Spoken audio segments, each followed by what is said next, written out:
Shalom, selamat pagi jemaat Tuhan. Berjumpa kembali dalam doa pagi online. Kau penolongku, by Bobby Fabian.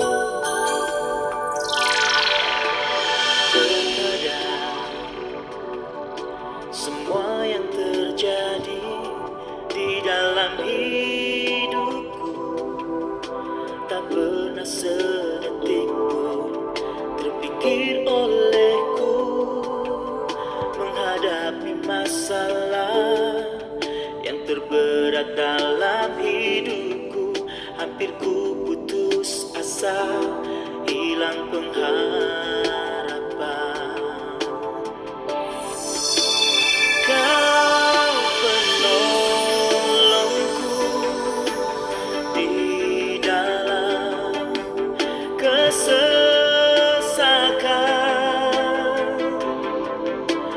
penghiburku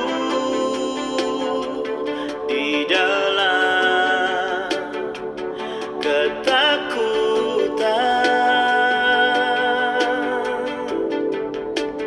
Kau penolongku di dalam kesusahan,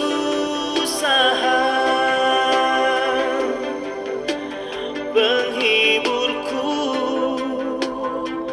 di dalam kelemahan.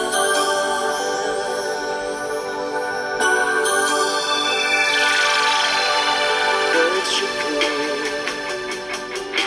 Tuhan mengizinkan semua persoalan yang terjadi untuk membentuk hatiku.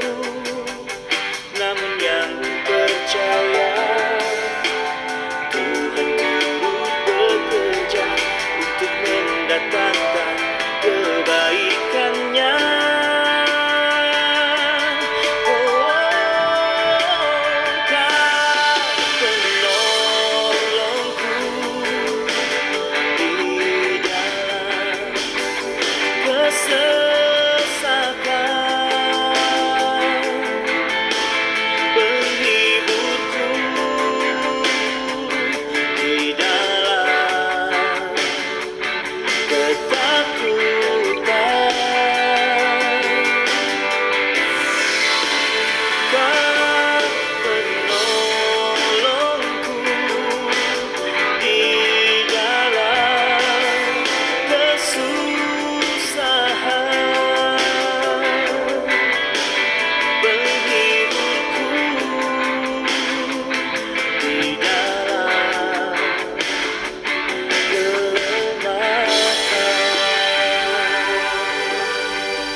Namun yang ku percaya Tuhan turut bekerja untuk mendatangkan kebaikannya.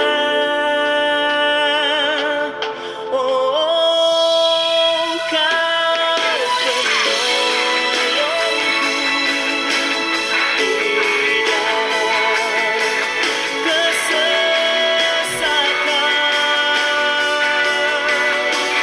penghiburku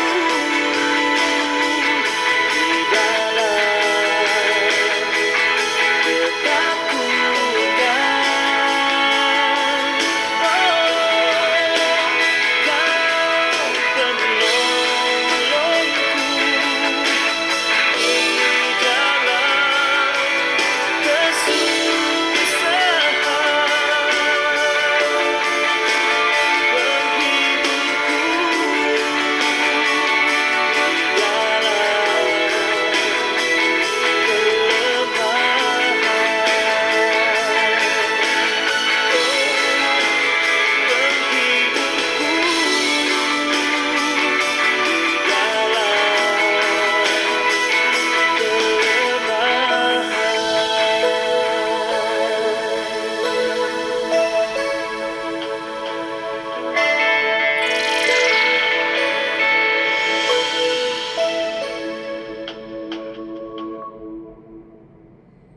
Tiba waktunya untuk kami merenungkan firman-Mu. Firman-Mu-lah suluh dan terang bagi jalan kami. Berfirman Tuhan, terangi jalan kami, tuntun langkah kami oleh kebenaran firman yang sebentar kami renungkan. Dalam nama Tuhan Yesus Kristus. Amin. Bapak Ibu, renungan kita pada pagi hari ini 2 Korintus pasal 8 ayat 1 sampai dengan yang ke-15. Demikian firman Tuhan. Saudara-saudara, kami hendak memberitahukan kepada kamu tentang kasih karunia yang dianugerahkan kepada jemaat-jemaat di Makedonia. Selagi dicobai dengan berat dalam berbagai penderitaan, sukacita mereka meluap. Dan meskipun mereka sangat miskin, namun mereka kaya dalam kemurahan. Aku bersaksi bahwa mereka telah memberikan menurut kemampuan mereka, bahkan melampaui kemampuan mereka. Dengan kerelaan sendiri mereka meminta dan mendesak kepada kami, supaya mereka juga peroleh kasih karunia untuk mengambil bagian dalam pelayanan kepada orang-orang kudus. Mereka memberikan lebih banyak daripada yang kami harapkan. Mereka memberikan diri mereka pertama-tama kepada Allah, kemudian karena kehendak Allah juga kepada kami. Sebab itu kami mendesak kepada Titus supaya ia mengunjungi kamu dan menyelesaikan pelayanan kasih itu sebagaimana ia telah memulainya.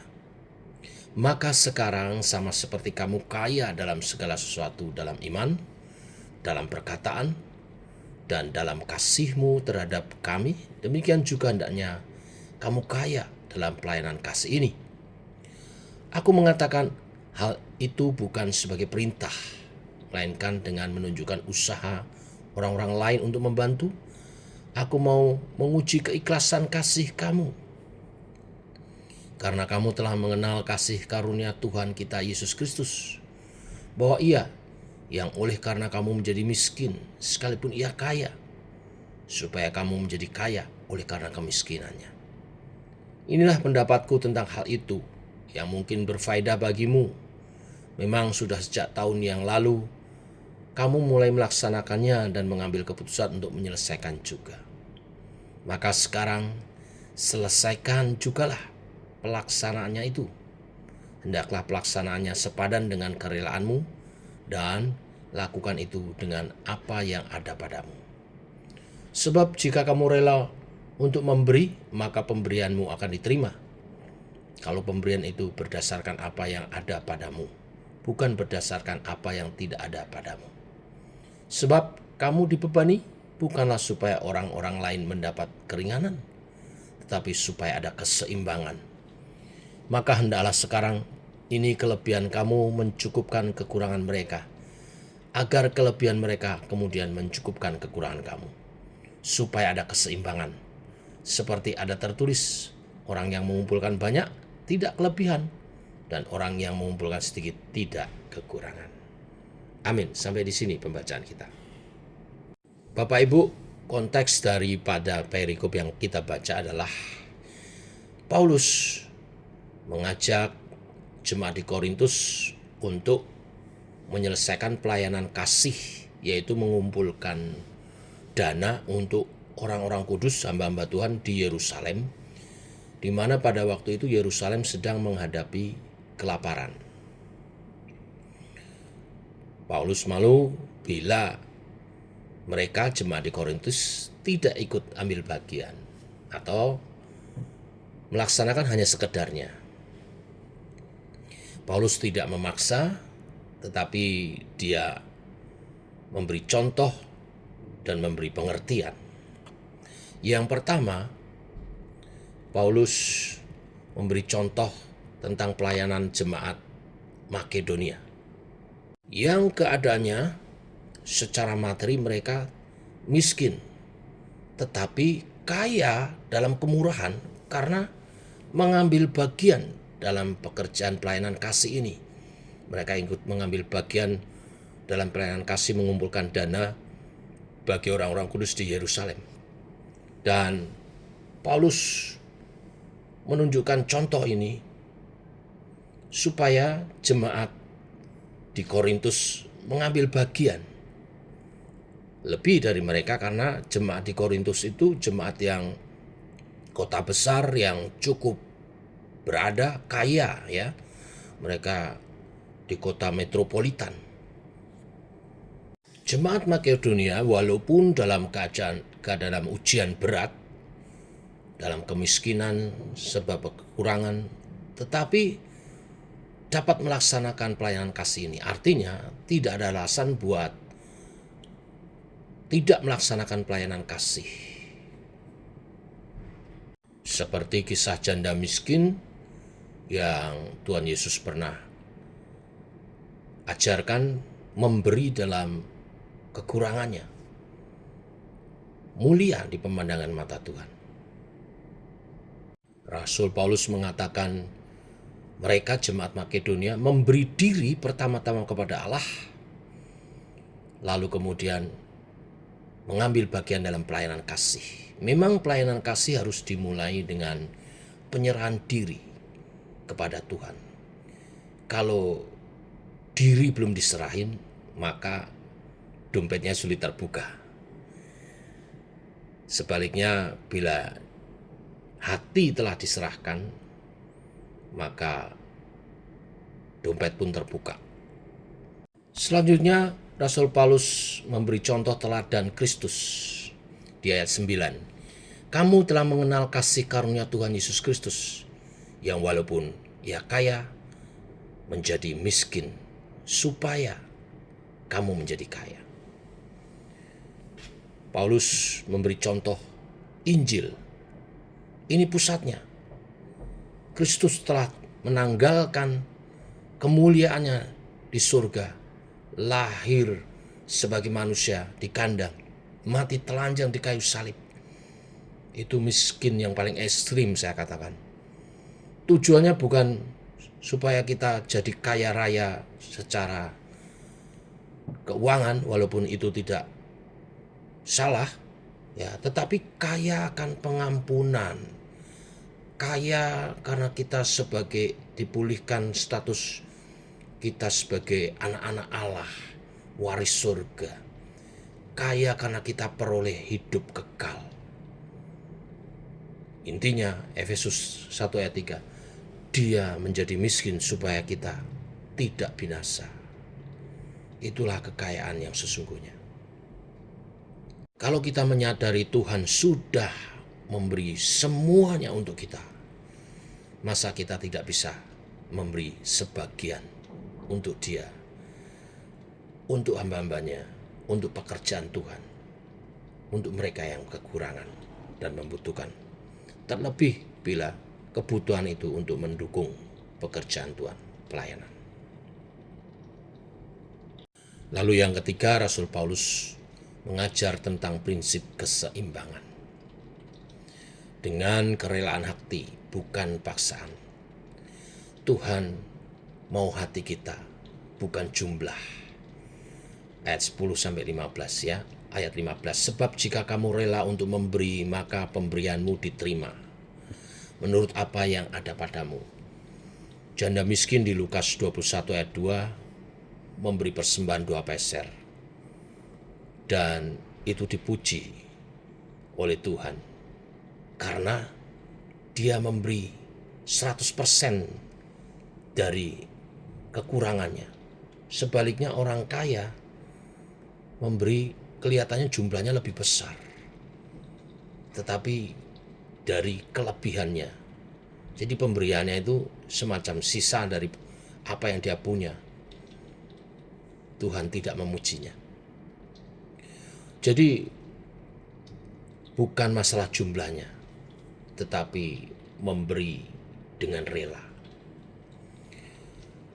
Kita memberi bukan supaya orang lain lega lalu kita jadi susah. Tidak. Ayat 13, prinsip keseimbangan. Tujuan memberi supaya ada keseimbangan.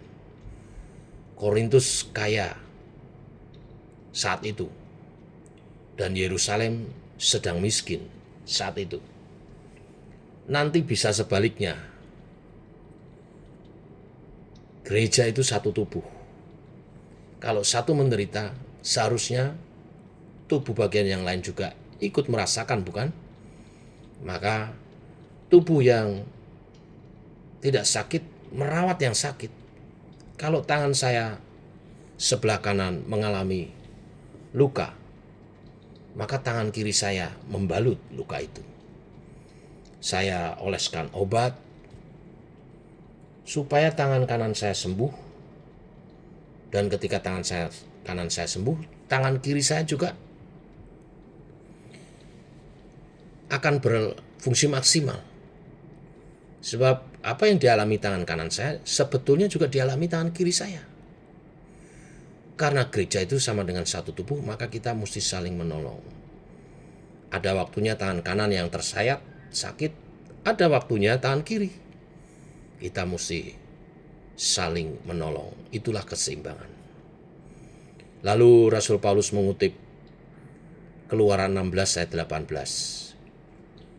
Di ayat 15 dikatakan, orang yang mengumpulkan banyak tidak kelebihan, orang yang mengumpulkan sedikit tidak kekurangan.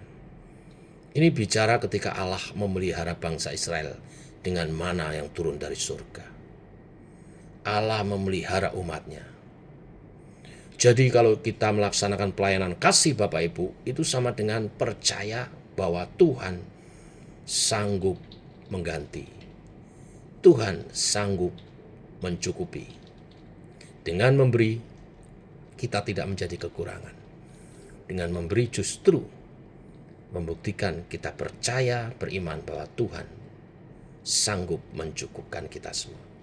Biarlah kebenaran firman hari ini memberkati kita untuk praktek pelayanan kasih kepada saudara seiman, terlebih kepada orang-orang kudus, supaya mereka bisa lebih konsentrasi melayani Tuhan tanpa gangguan keuangan, ya, supaya lebih konsentrasi melayani Tuhan dan lebih mendalami pelayanannya tanpa gangguan keuangan. Sekali lagi, mari kita berdoa.